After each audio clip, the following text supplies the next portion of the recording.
Why did bold and beautiful's Yuna fake being drugged? Sleep with Zend? Hello everyone, welcome to my channel. I hope everyone is having a wonderful day. Before starting the video, please go ahead and hit the subscribe button and give this video a like up. Generally speaking, we're not big fans of soaps rewriting their own history, especially when it's so recent that we all remember exactly what went down. But what Bold and Beautiful just did with regards to Luna and Zend's problematic hookup from earlier this year is, well, borderline brilliant. For those who need a reminder, and we don't blame you for having tried to forget, Luna mixed alcohol and drugs at a Forrester party and wound up sleeping with Zend, who in her incapacitated state, she mistook for her boyfriend, RJ. Make no mistake about it. The Luna/Zend hookup was wrong on every level, and it ticked off a whole lot of fans. We were happy that the show didn't opt for the Who's the Daddy storyline we pretty much all assumed was coming, and we put the writers on blast when out of nowhere, they began writing Zend as if he'd been in love with Luna all along. That particular rewrite didn't work, because we'd all watched him hatch a plan to seduce Luna in order to hurt his cousin. Love had nothing to do with it. Eventually, that entire storyline just faded away, and we were all the better for it. And then, Yuna was revealed to be a serial killer with a DIY cage at her disposal, and things got a little bit nuts. But it turned out the real shocker had nothing to do with the murders of Tom and Hollis, who, as Yuna herself pointed out, weren't really all that important to anyone. Instead, the jaw-dropping bombshell came when Yuna admitted that she hadn't actually been drunk the night she slept with Zend. She'd slipped between his sheets intentionally and had, as she told a disgusted Steffi, the best sex of her life. Now, looking back, this plot twist doesn't entirely hold up. We saw a horrified Yuna flashing back to the night in question. We saw her torment herself for weeks, both in private and with others. And why, exactly, would she have done this in the first place? More, it's Finn to the rescue.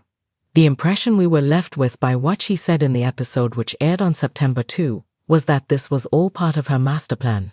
Presumably, she used the events of that night to expose her mom's addiction to special mints so that later she could use them to frame Poppy for murder. Except, Tom hadn't even come into the picture at that point. In fact, we were still months away from his introduction into the story.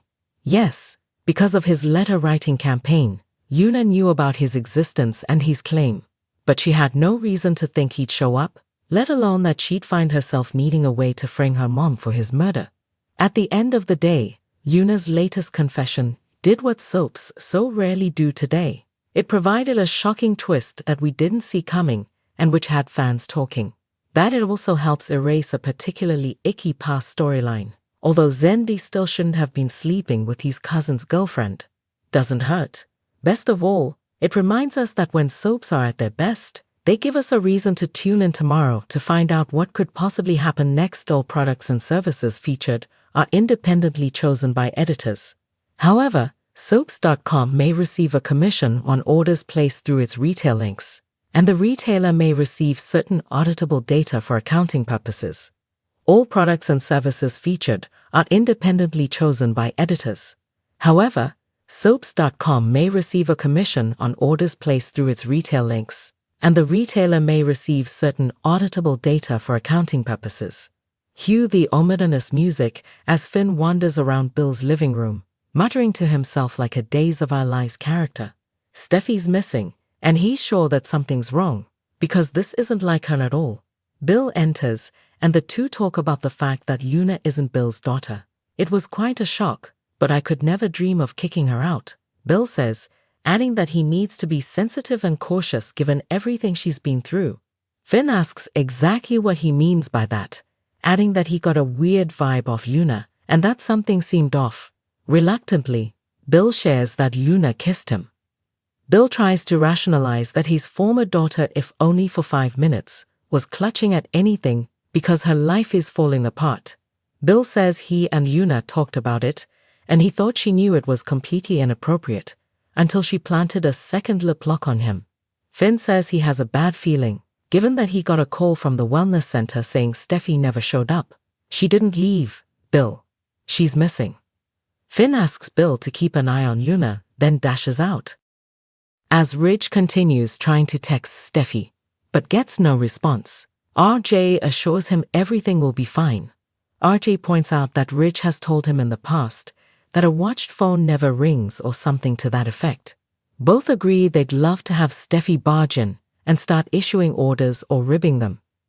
Ridge declares that making Steffi co-CEO was a brilliant move, adding she was hanging around like she owned the place anyways. RJ says she's the Forrester badass boss lady. I can already see the memes being made by fans. Don't you all disappoint me? Una paces in her soon-to-be-destroyed apartment, looking at a caged and sleeping Steffi, who wakes up and begs her captor for help. Steffi once again confronts Una about the murders, prompting the younger woman to say that nothing and no one will stand in her way, especially Steffi. We pause this recap to once again ask the obvious question. If Una was willing to kill Tom and Hollis, why not just do away with Steffi as opposed to locking her in a cage? Una, think about your mom. She's in a prison cell. Do you really want her there for the rest of your life? Asks Steffi. But Una kinda sorta says her mom is to blame for everything that's happened because of the life and lifestyle she led. Steffi also asks Una if she wants to hurt RJ, who clearly loves her. He's just a boy though, isn't he? Asks Una, who then admits she had the best sex of her life recently. But not with RJ. She then reveals the jaw-dropping news that her accidental night with Zendi wasn't an accident after all. Your brother fell for it. He believed my story about my hippie mom and her drugs being the reason I accidentally landed in his cousin's bed. Zendi, she says, believed her too. I wasn't even on drugs, she reveals. I knew Zend would be perfect for the part I needed him to play. Steffi muses that Una used the drugs to kill Tom and Hollis. You act like those two men were such a loss. Yes, she killed them. She says they stood in the way of what she deserves, a rich, powerful, sexy man like Bill Spencer. Steffi calls Una a psycho, prompting Luma to justify her actions. It all started with the plan of making Bill Spencer my dad, she shares. And it was all working until Tom showed up, so she killed him and Hollis. But when Poppy was arrested, Una changed tactics. Bill saw me as this sweet, innocent daughter. And now he's going to see me as the new, much younger woman in his life. Steffi insists Bill will never fall for it, but Una's unswayed. Believe me when I say this, Steffi, I will be living in the Spencer estate while you rot away in this cage until the building gets demolished with you in it. Lee arrives at Finn's office, and he suggests to his mom that Una has something to do with Steffi's vanishing act. Finn lays out his theory about Una, and the conversation